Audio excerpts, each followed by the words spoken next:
প্রথম কথা দেখি পাখিরা পিঁপড়ে খায়, কিন্তু ওই পাখিটি যখন মারা যায় তখন পিঁপড়ে গুলি পাখিরা খায়। আমার ভাই, পরিস্থিতির কারণে সেটা বদলায়।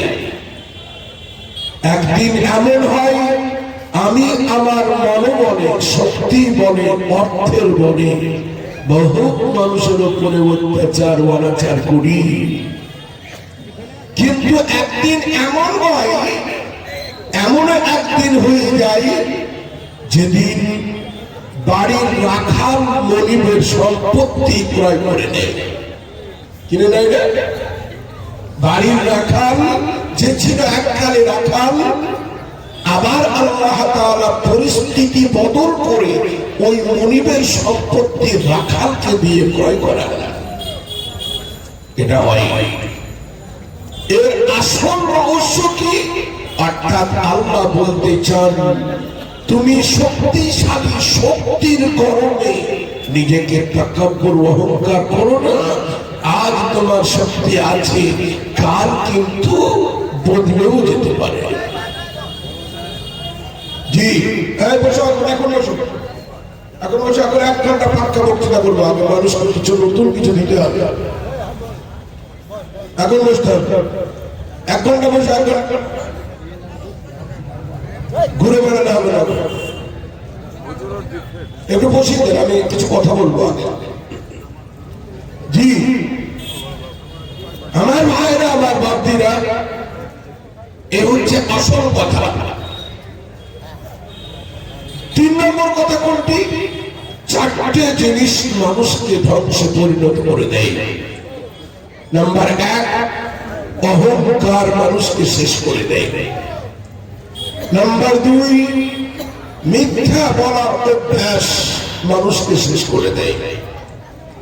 নাম্বার 3, হাসাদ বা হিংসা মানুষকে শেষ পর্যায়ে পৌঁছে দেয়। নাম্বার 4, হারাম ইনকাম একদিন না একদিন তার প্রভাব বিস্তার করবেই। হারাম ইনকাম একদিন না একদিন তার প্রভাব বিস্তার করবেই করবে। আমার ভাই, এই 4টে জিনিস মানুষকে ধ্বংসে পরিণত করে দেয়।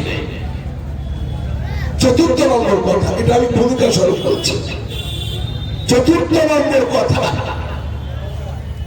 আমার সম্মানিত ভাইরা, আমার বাপদিরা, বয়স বেড়ে গেলে মানুষের কিছু অভিজ্ঞতা বাড়ানো, প্রচুর অভিজ্ঞতা বাড়ে। বয়স বেড়ে গেলে মানুষের অভিজ্ঞতা বেড়ে একাকার হয়ে যায়। তখন মানুষ, যাদের বয়স হয়ে যায়, তারা কি মনে করে জানেন? আসল সুখ এবং শান্তি নিজের আপন ঘুরে ঘরে পাওয়া যায়, তাই না? অন্য কাউর অট্টালিকা, অন্য কাউর বাড়িঘর, অন্য কাউর সিংহাসনে অত সুখ নেই নিজের তৈরি করা যে বাড়িঘরে, একদম পাখির বাসার মতন ছোট্ট ঘুরে ঘরে যে সুখ এবং শান্তি পাওয়া যায়, সারা পৃথিবীতে শান্তি কোথাও পাওয়া যায় না। নাম্বার 1। নাম্বার 2, পরিশ্রমের কেউ মূল্য দেয় না, বরং পরিশ্রমের ফলাফল অনুযায়ী মানুষ মন্তব্য করে। পরিশ্রমের ফলাফল কি হলো, সেই ফলাফলটা, তুমি প্রচুর খাটলে কিন্তু আমার কাজের ফলাফল কিছুই হলো না, ওই পরিশ্রমের কোনো মূল্য নেই। যার ফলাফল সঠিক, যার ফলাফল অত্যন্ত ভালো, পরিশ্রম কম হলেও সেটা মানুষের কাছে গ্রহণযোগ্য।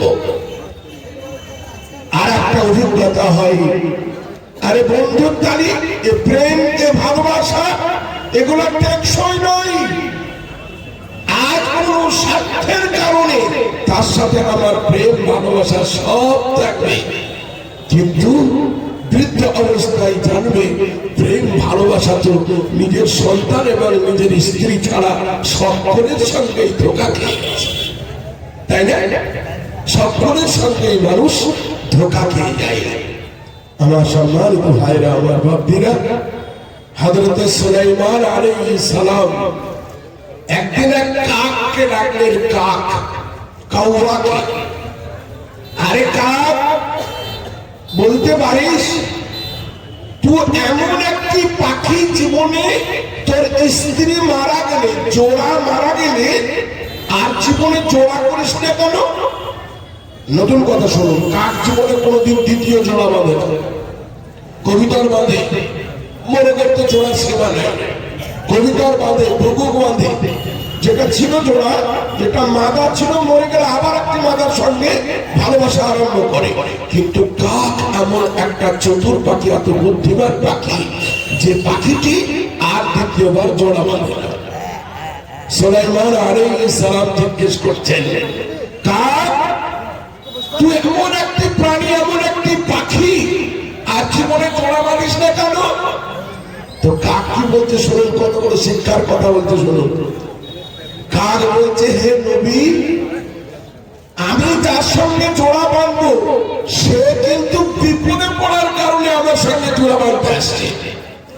আর সেই প্রথম জোড়ার মতন ভালোবাসা, সেই সহানুভূতি, সেই আন্তরিকতা আর দ্বিতীয় কাকটির কাছে আর পাবো না। কেমন যে আসবে, সেও বিপদে পড়ে আসবে, তার মানে তার পুরুষ মারা গেছে, তাও আমার সঙ্গে জোড়া বাঁধতে আসবে। এর জন্য দ্বিতীয় নম্বর জোড়া বাঁধতে আমি খুব নারাজ, তাই কাল কাটিয়ে দিয়ে কিন্তু দ্বিতীয় নম্বর কোন মাদাকে আর স্ত্রী বলে গ্রহণ করতে পারি না।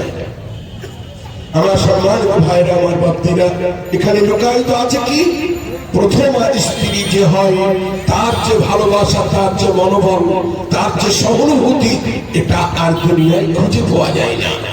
জি, আল্লাহ রাসূল সাল্লাল্লাহু আলাইহি সাল্লাম পর 11টি মতান্তরে 13টি বিবাহ করেছিলেন, কিন্তু আল্লাহর নবী বরাবর বলতেন, আমার খাদিজার শূন্যস্থান কোনোদিন পূর্ণ হলো না, আমার খাদিজার শূন্যস্থান পূর্ণ হলো না। হযরত আয়েশা থাকলেন, হযরত উম্মে হাফসা আছেন, সবাই বড় বড় ঘরের এবং অত্যন্ত বুদ্ধিমতী ছিলেন তারা, কিন্তু আল্লাহর নবী বলতেন যে আমার খাদিজার শূন্যস্থান কোনোদিন পূরণ হবে না। আমার ভাই, এই কয়েকটি কথা আপনাদের অন্তরে ভরে দিয়ে আজ আপনাদেরকে বেশ কিছু কথা বলবো। মনে রাখবেন, নীল দরিয়া পার করেছিল ঘটনাটা কি? অনেকজন ব্যক্তি, একদিকের লিডার ছিলেন হযরত মুসা আলাইহিস সালাম, আর আরেকদিকের লিডার ছিল ফিরআউন লানাতুল্লাহি আলাইহি। ফিরআউন মুসা আলাইহিস সালাম পার নিলেন, ফিরআউন ডুবলো কেন? কেননা ফিরআউনের ভরসা ছিল রাস্তার উপরে, আর মুসা নবীর ভরসা ছিল আল্লাহর উপরে। তা মুসা নবীর ভরসা ছিল আল্লাহর উপরে, তাই তিনি পার হতে পেরেছিলেন। আর ফিরআউনের ভরসা ছিল রাস্তার উপরে, রাস্তা পাওয়া গেছে, এবার পারে লেগে যাব। তাই ফিরআউন অত বড় বাদশা হওয়া সত্ত্বেও, যে নিজেকে প্রভু এবং খোদা বলেছিলেন, মানে এই করে স্বীকৃতি দেবার চেষ্টা করে, সে পর্যন্ত ফেসে যায়, মধ্যখানে ডুবে যায়। আমার ভাই, আপনার আমার দৌলত, মাল, মান, প্রেস্টিজ, ব্যাংক ব্যালেন্স বহুত থাকতে পারে, খোদাই ভরসা যদি আপনার আমার অন্তর থেকে চলে যায়, একজন রিকশাওয়ালা আল্লাহর উপর ভরসা করে আপনার আমার থেকে অনেক বেড়ে যেতে পারে, কিন্তু আমি কোটিপতি মানুষ, আমার ভরসা খোদার কাছ থেকে আলাদা হয়ে গেলে পরে আমি ধূলিসাৎ হয়ে যেতে পারি। এই শিক্ষাগুলো আমাদেরকে জালসার মঞ্চ থেকে নিয়ে যেতে হবে, জোরে বলি ইনশাআল্লাহ। আমার ভাইরা, আমার বাপদিরা, প্রথমে কি বলেছিলাম? তাকাব্বুর মানুষকে ধ্বংস করে দেয়। এর উদাহরণ আল্লাহ তাআলা কোরআন শরীফে দিয়ে দিয়েছেন। আমার ভাইরা, আমার বাপদিরা, আল্লাহ তাআলা সূরা নাহলকে নাযিল করলেন দুনিয়ায়। আল্লাহর রাসূল সাল্লাল্লাহু আলাইহি ওয়াসাল্লামের সিনায়ে মুবারকে সূরা নাহলকে মহান আল্লাহ পাক নাযিল করলেন। সারা পৃথিবীর অহংকারীদেরকে ধূলিসাৎ করে দিলেন। সূরা নাহলে আল্লাহ তাআলা তাকাব্বুর করনেওয়ালাদেরকে, অহংকারীদেরকে আল্লাহ তাআলা ধূলিসাৎ করে দিলেন। আল্লাহ রাসূল সাল্লাল্লাহু আলাইহি ওয়াসাল্লাম বলেন, মহান আল্লাহ পাক তিনি আমাকে বলেছেন, আত-তাকাব্বুরু লিদাই, অহংকার আমার চাদর, জীবনে অহংকার করো না। আল্লাহ তাআলা চারজন ব্যক্তির কান্না কাঁদলে পরে আল্লাহ তাআলার আরশ কেঁপে যায়। তার মধ্যে একজন সেই ব্যক্তি যে অত্যাচারিত হয়, মজলুম, অত্যাচারিত ব্যক্তি, ও যখন আল্লাহর কাছে কাঁদে তো আল্লাহর আরশ কেঁপে যায়। মহান আল্লাহ পাক সূরা লাকাব নাযিল করলেন কোন সময়? আল্লাহ রাসূল সাল্লাল্লাহু আলাইহি ওয়াসাল্লাম নিজের নবুয়তের কথা, একত্ববাদের কথা বলার জন্য আল্লাহ রাসূল সাল্লাল্লাহু আলাইহি ওয়াসাল্লাম একটি পাহাড়ের নিচে মানুষদেরকে আহ্বান করলেন, হে আমার বংশের মানুষের দলেরা, যাকে তোমরা সত্যবাদী বলো, যাকে তোমরা আমিন বলো, বিশ্বাসী বলো, আমি মুহাম্মদ একটি গুরুত্বপূর্ণ কথা শোনাবার জন্য তোমাদেরকে ডাকি। আল্লাহ রাসূল সাল্লাল্লাহু আলাইহি ওয়াসাল্লাম ডাকলেন, আত্মীয় স্বজনরা এলেন। আপন চাচা হযরতে আব্দুল মুত্তালিবের সন্তান আবু লাহাব, এর আসল নাম আবু লাহাব নয়, এর আসল নাম আব্দুল উজ্জা বিন আব্দুল মুত্তালিব। আর স্ত্রীর নাম উম্মে জামিল, স্ত্রীর নাম উম্মে জামিল, ডাক নাম তার ছিল আওরা। আওরা মানে টেড়ি, মানে সব জায়গায় টেढ़া টেढ़া কাজ করা ছিল অভ্যাস। তার জন্য আর সৌদি কান্ট্রিতে মক্কা মদিনায় নামই পড়ে যায় আওরা, টেড়ি। জি, আসল নাম ছিল উম্মে জামিল। আমার ভাইরা, আমার বাপজিরা, আল্লাহ রাসূল সাল্লাল্লাহু আলাইহি ওয়াসাল্লামের উপরে কোরআন শরীফ নাযিল হলো কখন? যখন আল্লাহ রাসূল সাল্লাল্লাহু আলাইহি ওয়াসাল্লাম বললেন, আমি যদি তোমাদেরকে একটা কথা বলি, এই যে পাহাড়, এই পাহাড়ের অপর পাশে একদম কঠিন দুশমন সেনা রয়েছে তৈরি, তোমাদেরকে কিছুক্ষণের মধ্যে ধ্বংস করে দেবে। তা এটা যদি আমি বলি তোমরা সত্য মনে করবে না মিথ্যে? সকলেই একসঙ্গে বলেছিল তখন যে, হে আমিন এবং সাদিক, তুমি জীবনে মিথ্যা কথা বলো না, তাই আজও যেটা বলবে এটা সত্যি জানো। রাসূল করিম সাল্লাল্লাহু আলাইহি ওয়াসাল্লাম বললেন, মরণের ফেরেশতা তোমাদের জন্য রেডি। ঈমানকে ধ্বংস করার জন্য শয়তানের সেনা দল তোমাদেরকে ধ্বংস করার জন্য রেডি। কালেমা পড়ো, মুসলমান হও, আমি তোমাদের নবী, আমি তোমাদের রাসূল, পয়গম্বর, আমি শ্রেষ্ঠ নবী, আমি সাইয়্যিদুল আম্বিয়া, আমি ইমামুল আম্বিয়া, আমি ইমামুল জিন্নি ওয়াল বাশারি ওয়াল মালাক। আল্লাহ তাআলা আমার কাছে ওহী নাযিল করেন, এটাকে তোমরা মানবে? আমার ভাই, সর্বপ্রথম যে বেঈমান আল্লাহর নবীর বিরোধিতা করেছিল সে হচ্ছে রাসূল করিম সাল্লাল্লাহু আলাইহি ওয়াসাল্লামের সবথেকে ধনী চাচা। সেই বেঈমানের নাম ছিল আব্দুল উজ্জা বিন আব্দুল মুত্তালিব, আবু লাহাব যার নাম ছিল। আমার ভাইরা, আমার ভক্তরা, আবু লাহাব রাসূল করিম সাল্লাল্লাহু আলাইহি ওয়াসাল্লামকে বর্তমান দিল, তুই ধ্বংস হয়ে যা। হুজুর আকরাম সাল্লাল্লাহু আলাইহি ওয়াসাল্লামকে সান্ত্বনা দেওয়ার জন্য মহান আল্লাহ পাক সূরা নাযিল করলেন, সূরা লাহাব। সূরাটার নামই দেওয়া হলো সূরা লাহাব। লাহাব মানে হচ্ছে অগ্নি শিখা, প্রখরিত প্রজ্বলিত আগুনকে বলা হয় লাহাব। আল্লাহ তাআলা আবু লাহাবের ধ্বংস করে দিলেন, আবু লাহাবের অহংকার শেষ করে দিলেন সব। জি, আবু লাহাবের অহংকারকে আল্লাহ তাআলা একদম শেষ প্রান্তে পৌঁছে দিলেন। কিরকম? আল্লাহ তাআলা বললেন, তাব্বাত ইয়াদা আবি লাহাব, ধ্বংস হয়ে যাক আবু লাহাবের দুই হাত, অতঃপর অসম্মানিত হোক, শেষ হয়ে যাক। মা আগনা আনহু মালুহু ওয়া মা কাসাব, তার কোনো কাজে এলো না, তার কোনো কাজে কিয়ামতের দিনে আসবে না।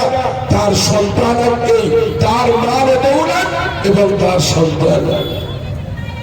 আমার ভাইরা, আমার বাপেরা, তাফসীরের মধ্যে এসেছে, মুফাসসিরিন কিরামরা লিখেছেন, বদরের যুদ্ধ যখন হলো, এই বদরের যুদ্ধের মাত্র 7 দিন পর আবু লাহাবের কণ্ঠ দেশে, আবু লাহাবের গলাতে কয়েকটি গুটি বসন্ত বেরোলো। আবু লাহাবের গুটি বসন্ত বেরোলো গলায়। জি, আবু লাহাবের গুটি বসন্ত গলায় বেরোলো। আবু লাহাব ছটফট ছটফট করে, কুকুরের মতন চিৎকার করে, কঠিন কষ্ট, কোটি কোটি টাকা ব্যয় হয়ে যায়, কিন্তু আবু লাহাবের এই অসুখ কেউ ভালো করতে পারে না। আমার ভাইরা, আমার বাপীরা, 3 দিন আবু লাহাব মারাত্মক কষ্ট পাওয়ার পরে শরীর থেকে যখন দুর্গন্ধ বেরোতে আরম্ভ করলো, সন্তানরা ছোঁয়াচে রোগ মনে করে সেই সময় সৌদি কান্ট্রির মানুষেরা, মক্কা নগরীর বড় বড় মানুষেরা, বিজ্ঞানীরা, ভৌগোলিকেরা, গণৎকারীরা সকলেই মনে মনে করত গুটি বসন্ত হচ্ছে ছোঁয়াচে রোগ। যেমন আমাদের করোনাকে মনে করছে ছোঁয়াচে রোগ। সন্তানরা 4-5টা 6টা সন্তানরা পরামর্শ করলো, জনপিতাকে আমরা বাইরে ফেলে দিয়ে আসি। আমার ভাইরা, আমার বাপেরা, যে সন্তানদেরকে নিয়ে আবু লাহাব গর্ব করত, অহংকার করত, সেই সন্তানের দলেরা নিজের বাবাকে নিয়ে গিয়ে একটা লোকালয় থেকে একটি খারাপ দুর্গন্ধময় জায়গায় তারে রেখে দিল, একটা খারাপ জায়গায় রেখে দিল। গন্ধ বেরোতে আরম্ভ হলো, 4 দিন 5 দিন পরে দুর্গন্ধে থাকা যায় না, কেউ তার লাশ ফেলতে রাজি নয়। মহান আল্লাহ পাকের কুদরতি কারসামত, ছেলেরা গ্রামের মানুষের কাছ থেকে, গ্রামে গারাজ থেকে বাঁচবার জন্য তারা পরামর্শ করে নিকৃষ্ট জাতের মধ্যে কয়েকজন মানুষকে সঙ্গে এনে লাঠিতে করে গড়াতে গড়াতে একটা উঁচু জায়গায় কষ্ট করে তুলল। বিশাল গর্তের মধ্যে আবু লাহাবের লাশখানিকে ফেলে দেওয়া হলো, লাশখানি ফেলে দিল এবং সেখানে তারা মাটি চাপা দিয়ে, না যাই হোক অনেক দুর্গন্ধময় জিনিস দিয়ে তাকে ঢাকা চাপা দিয়ে দিল। এই গেল আবু লাহাবের অবস্থা। এর জন্য আল্লাহ বলেছে, মা আগনা আনহু মালুহু, তার কাজে দিল না কোনো তার মাল, ওয়া কাসাব, এবং তার সন্তানাদি সে যেগুলো উপার্জন করেছিল, কোন জিনিস তার কোনো কাজে লাগেনি। মা আগনা আনহু মালুহু ওয়া কাসাব সায়াসলা নারান যাতা লাহাব। আল্লাহ বলেন, খুব তাড়াতাড়ির মধ্যে সেদিন আসছে সামনে, যেদিন মহান আল্লাহ পাক বলেন তাকে নিক্ষিপ্ত করা হবে উত্তপ্ত অগ্নিশিখার মধ্যে, অর্থাৎ জাহান্নামে তাকে ধাক্কা দিয়ে তাড়িয়ে দেওয়া হবে।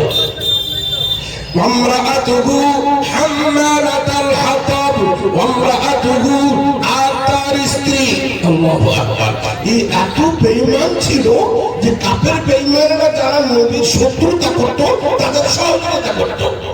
এই উম্মে জামিল আওরা যারা ছিল, আবু লাহাবের স্ত্রী, তাদের সহযোগিতা করত।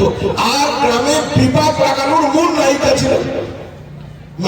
গ্রামে বিবাদ লাগাবে কেমন করে টেড়াটুড়ি কথা, কেমন করে বেকা বেকি কথা, কেমন করে উল্টো পাল্টা মন্তব্য করে গ্রামের মধ্যে অশান্তি বাঁধানোর মূল নায়িকা ছিল আবু লাহাবের স্ত্রী আওরা। এর জন্য আল্লাহ তাআলা কেমন ভাবে নিচে লেখো, আমরাআতুহু হাম্মালাতাল হাতাব, আর তার বিবি, আর তার স্ত্রী মাথায় করে বয়ে নিয়ে যায়। এত কঞ্জুস, কোটিপতি ছিল কিন্তু কোনো দিনকার তরে এতিও কোনো কাজের মানুষ রাখে নাই।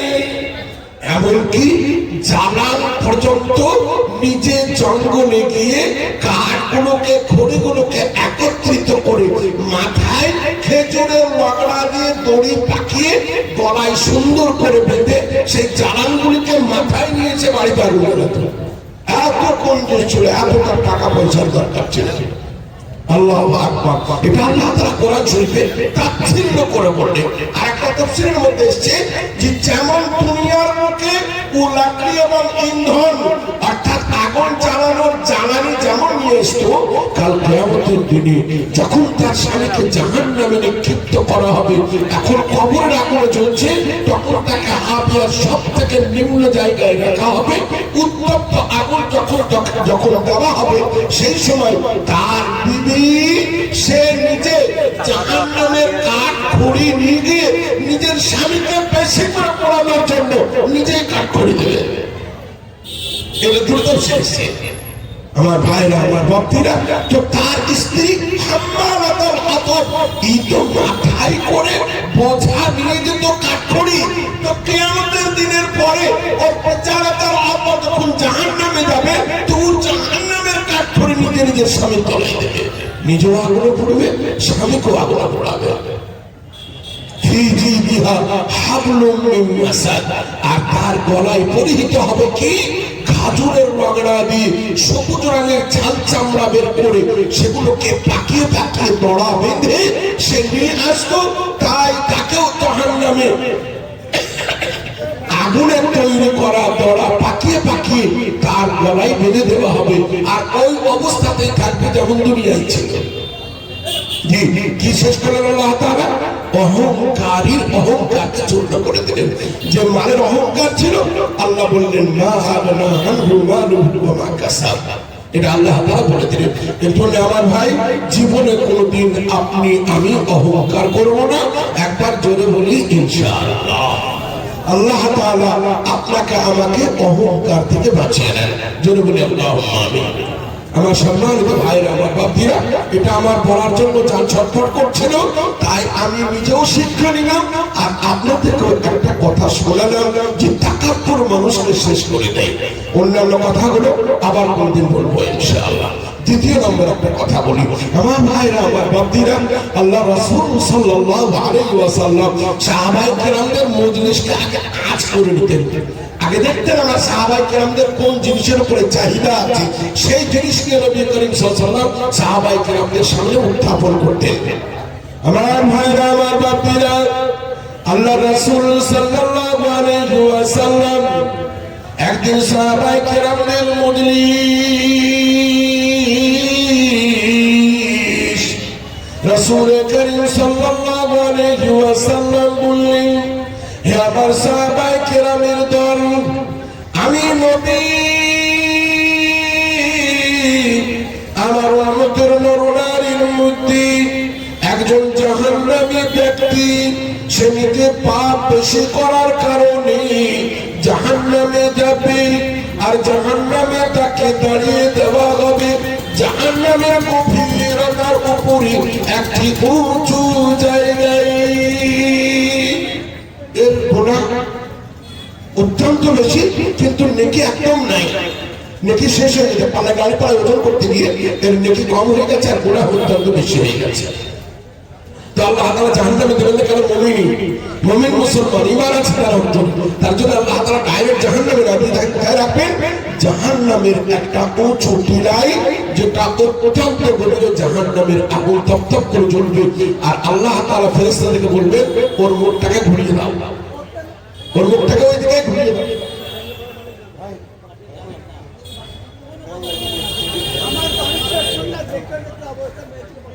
জি, আল্লাহ তাআলা কি বলবেন? জাহান্নামের ফেরেশতাকে বলবেন এক কাজ করো, এর মুখটাকে ওই জাহান্নামের দিকে ফিরিয়ে দাও। জাহান্নামের দিকে ফিরিয়ে দেওয়া হবে, কিন্তু জাহান্নামের আগুনে দেওয়া হবে না। তো ওই জাহান্নামের আগুনের উত্তপ্ততা তার কলিজা, তার মাথা, তার মগজ, তার শরীরকে ঝলসে দেবে।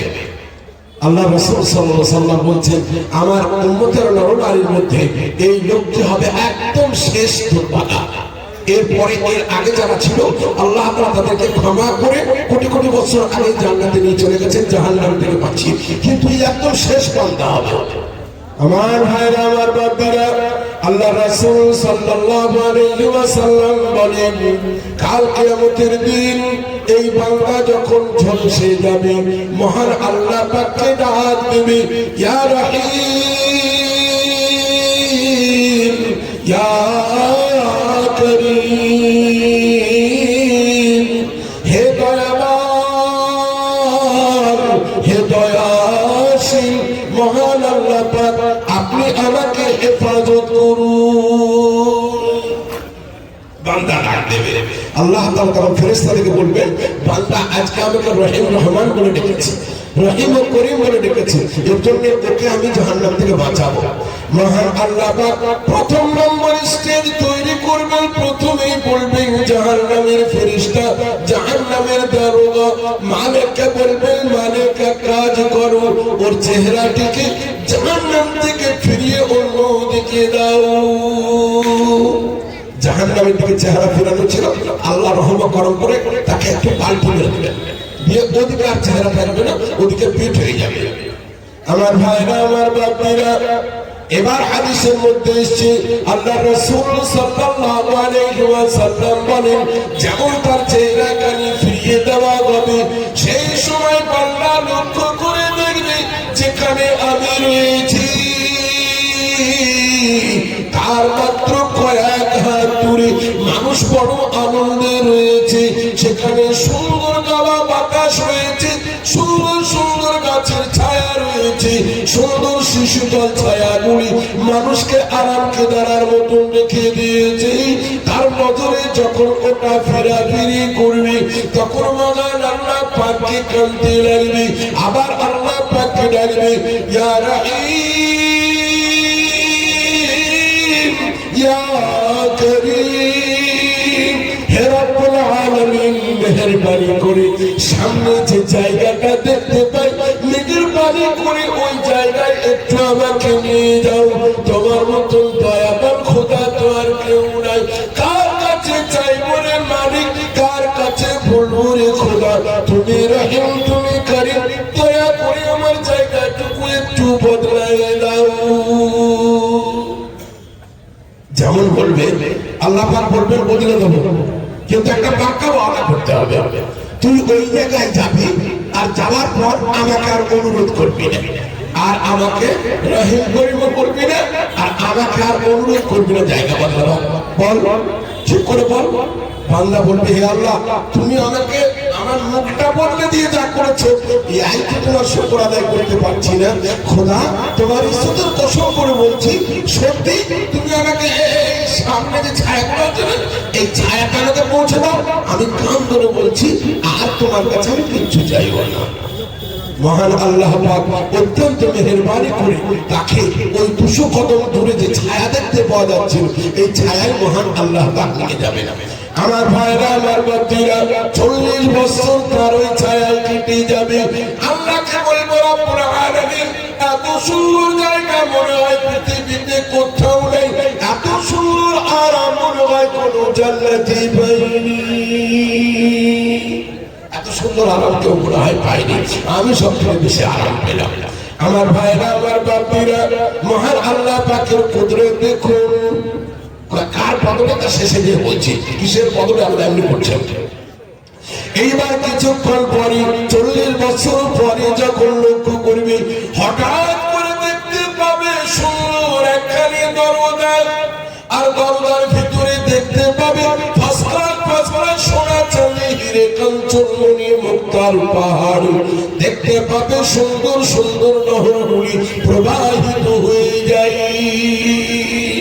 একটা দরজা দেখতে পাবে, দরজাটা দেখে পাগল হয়ে যাবে, দরজাখানে দেখতে দারুণ সুন্দর হবে, আর সেখানে লেখা থাকবে দারুস সালাম, সেখানে লেখা থাকবে দারুল রাইয়ান, সেখানে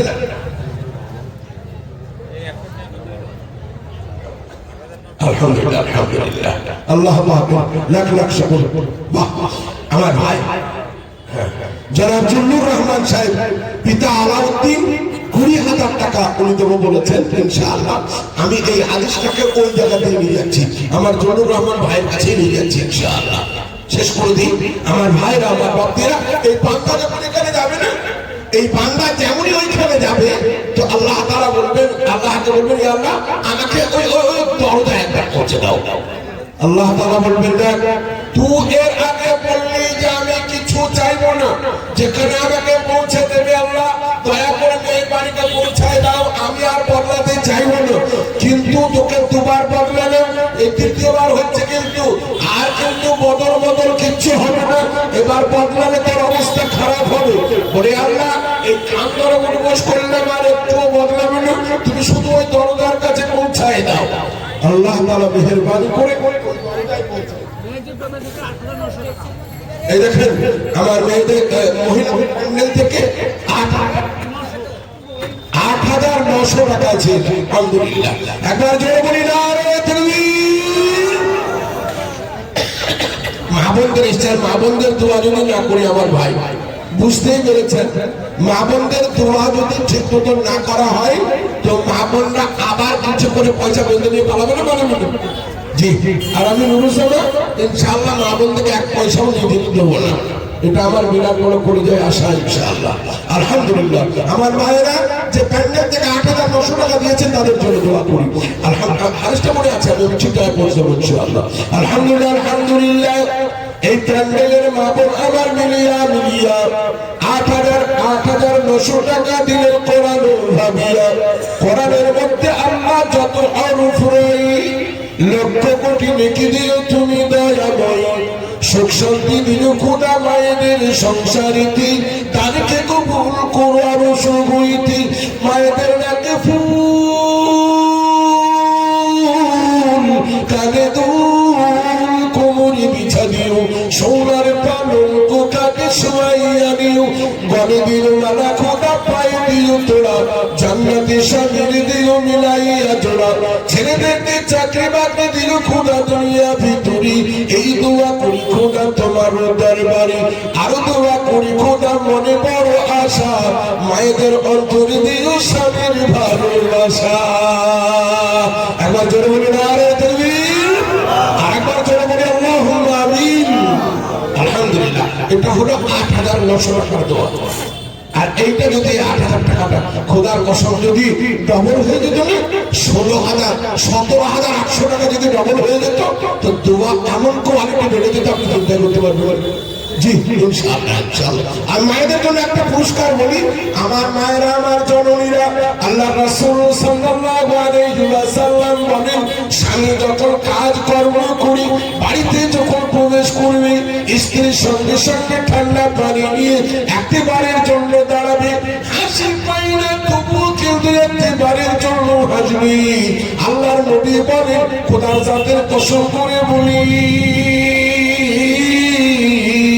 প্রত্যেকটি স্ত্রী যারা যারা জটে দাঁত বের করবে প্রত্যেকটি দাঁতের বদলে একটি করে নফল হজের নেকি লেখা হবে।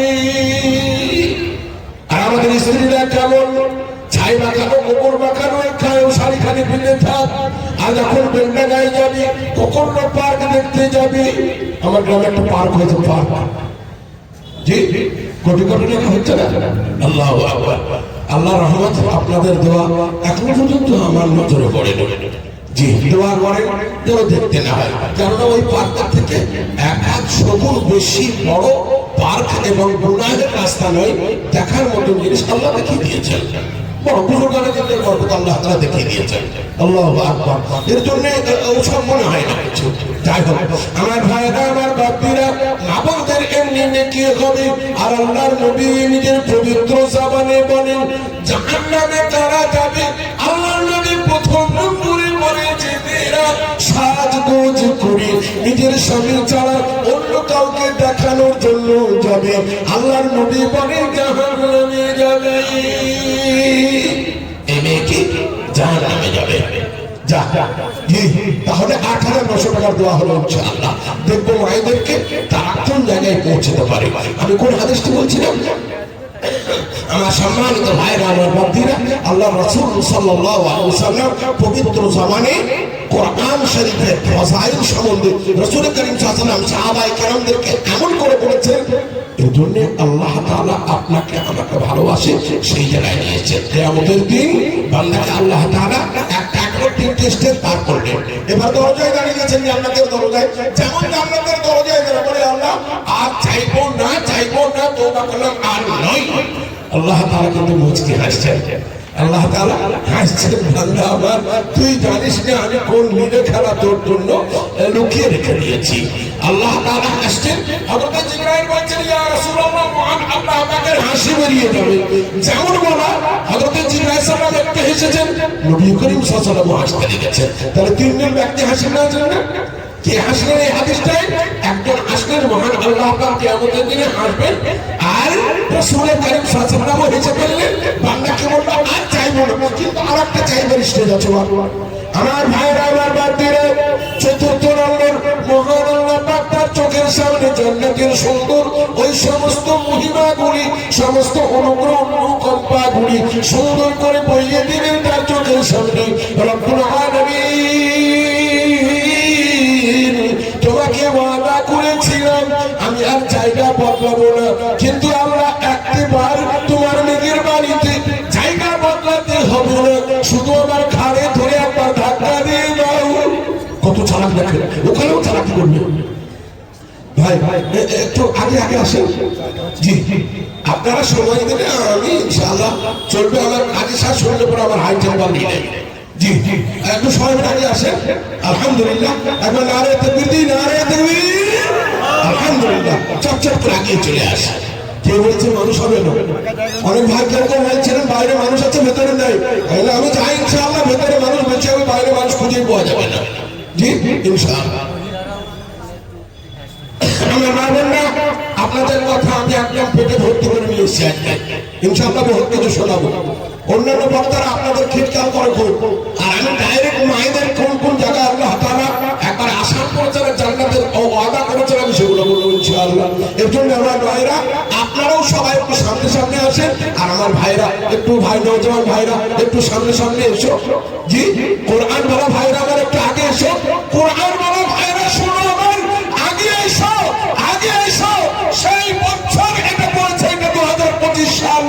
খোদার কসম কোরআন বলা দেখে আল্লাহ ফট করে একটা ইজ্জত দিয়ে সারা পৃথিবীকে কাঁপিয়ে দিয়েছেন। জানেন কাঁপিয়ে দিলেন না? যে রাষ্ট্রনায়কের দলেরা, ভালো করে শোনেন, সারা পৃথিবীর রাষ্ট্রনায়কের দলেরা এই কোরআন বলাদেরকে, এই লম্বা জামা বলাদেরকে, এই দাড়ি বলাদেরকে, এই আফগানিস্তানের যুবকদেরকে সন্ত্রাসবাদীদের মূল নায়ক মনে করত এবং লাগিয়েছে। যে রাশিয়াকে যারা কলা কুকুরের মতন কুখাবা কুকুরের মতন দাঁড়িয়ে কোথা থেকে আফগানিস্তান থেকে 7 সমুদ্রের 13 নদী পার করেছিল, ওই যুবকের দলেরাই আবার কোরআন ওয়ালা যুবকেরাই আমেরিকার মতন মহৎ শক্তিকে 20 বছর লড়াই করে আবার তাদেরকে বিদায় করেছে। সন্ত্রাসবাদের মূল আতুর ঘর বলা হতো আফগানিস্তানকে। আলহামদুলিল্লাহ আলহামদুলিল্লাহ এখন সারা পৃথিবীর রাষ্ট্রনায়করা চাইছে আফগানিস্তানের এই যুবকদের সঙ্গে সম্পর্ক কি করে বাড়ানো যায়। কি বললাম না? জি সবাই চাইছে যে আফগানিস্তানের সঙ্গে সম্পর্ক কেন? আফগানিস্তানের খনিজ দ্রব্য এমন এমন উঠছে মাটির তল থেকে, সারা পৃথিবী স্তম্ভিত। এর বরকত কোনটা? একমাত্র আল্লাহর কোরআনের বরকত। একবার জোরে বলি আলহামদুলিল্লাহ। সর্বপ্রথম ভারতবর্ষ দেখিয়ে দিল আমরা কলিজার সঙ্গে যুক্ত চাই আফগানিস্তানের সঙ্গে। তাই রাষ্ট্রনায়কেরা এয়ারপোর্ট থেকে সুসম্মানে জনাব আমির খান মুত্তাকিকে সম্মান করে নিয়ে এলেন। 72 ঘন্টা কাটানোর পর তিনি শেষ বেলায় বললেন কি, আমার হৃদয়ের স্পন্দন যেখানে লেগে আছে, আমার দিল ও দিমাগ যেখানে ঝুলছে, সেই জায়গায় আমাকে নিয়ে চলো। কোথায়? নাম বললেন দারুল উলুম দেওবন্দ। চলো আমাকে দেওবন্দের সব থেকে বড় মাদ্রাসায় নিয়ে চলো। তিনি চিনতেন না, তিনাকে সুসম্মানে দারুল উলুম দেওবন্দ পৌঁছে দেওয়া হলো। সেখানে 24টি ঘন্টা কাটালেন এবং ভারতবর্ষের তথা সারা বিশ্ব মুসলমানদের কলিজার টুকরো নয়নের মণি ওলামায়ে কেরামদের সর্বকোট হযরত মাওলানা আরশাদ মাদানী সাহেব মুত্তাসিরুল আলীর সঙ্গে বুকে বুকে কোলাকুলি করলেন। হযরত মাওলানা আবুল কাসিম মেহমানি শাইখুল হাদিস আর মরহুম দেওবন্দের সঙ্গে কথা বললেন, বুকে বুকে কোলাকুলি করলেন। বললেন আফগানিস্তানের মাটির সঙ্গে হিন্দুস্তানের মাটির সম্পর্ক, আফগানিস্তানের কলিজার সঙ্গে হিন্দুস্তানের কলিজার সম্পর্ক, বিশেষ করে ওলামায়ে কেরামদের সঙ্গে আমাদের বাপ-দাদুর সম্পর্ক ছিল, কালো ছিল, আজও আছে, কালো থাকবে। আমার ভাই মনে রাখবেন, মুসলমানদের একটা জায়গা হিন্দুস্তানে কিন্তু ভালো জায়গায় চলে এসেছে। একবার জোরে বলি আলহামদুলিল্লাহ। এটা কার বরকতে? জি, এটা একমাত্র বরকত আলী রাখার কারণে, এটা একমাত্র বরকত লম্বা জামা পড়ার কারণে, এটা একমাত্র বরকত কোরআনের খাদিম হওয়ার কারণে। পাকিস্তানের সঙ্গে আফগানিস্তানের ঝামেলা একটাই, তোমরা শুধু মিথ্যা করে বলো আমরা মুসলিম রাষ্ট্র, অথচ ইসলামের একটা আইন তোমাদের দেশে চলে না। ইসলামিক আইন না চললে পরে আফগানিস্তান তোমাদেরকে ভালো নজরে কোনদিন দেখবে না। তাই আফগানিস্তানের সাথে লড়াই। আমার ভাইরা, আমার বাপ্তিরা, এর জন্য এবার যুবকরা তৈরি হন, ইনশাআল্লাহ কোরআন বলা বেঁধে দেন, কোরআনের প্রতিষ্ঠার পাশে, প্রতিষ্ঠানের পাশে দাঁড়িয়ে থেকে দরকার হলে পরে প্রাণ বিসর্জন করুন, দরকার হলে রক্তদান করুন, দরকার হলে দিনের দিন, দরকার হলে সুপরামর্শ দেন। খবরদার যদি না পারেন কোরআনের বিরুদ্ধাচারণ করিয়েন না, আল্লাহর কোরআনের বিরুদ্ধে ছিলেন না। কোন বাবা কাউর তাকাত নাই কিয়ামতের দিন আপনাকে বাঁচাই, কোরআনের বাইরে চলে যেন না, কোরআনের বিরুদ্ধাচারণ করেন না, কোরআন পড়েন না, সেটাও আল্লাহ ক্ষমা করতে পারেন, কিন্তু কোরআনের বিরুদ্ধাচারণ করলে আল্লাহ সহ্য করতে পারেন না। এর জন্য আজ আমি দেখবো এই আফগানিস্তান ভারতবর্ষে আসার কারণে আলহামদুলিল্লাহ আলহামদুলিল্লাহ আমরা হিন্দু, মুসলমান, জৈন, খ্রিস্টান জাতিগুলো আছি, আমরা কলিজায় কলিজায় মহব্বত করে এই দেশকে আরো মারাত্মক ধরনের উন্নত মানের দেশ তৈরি করবো। একবার জোরে করে ইনশাআল্লাহ। আর আমরা আমাদের কোরআন নিয়ে বাঁচবো, আমরা আমাদের হাদিস নিয়ে বাঁচবো, আমরা আমাদের ঈদগাহ, রওজা, কবরস্থান ইত্যাদি নিয়ে আমরা ভালো করে বাঁচবো। আপনারা আপনাদের ধর্ম নিয়ে বাঁচুন, আমাদের কোরআন ভক্তি নেই।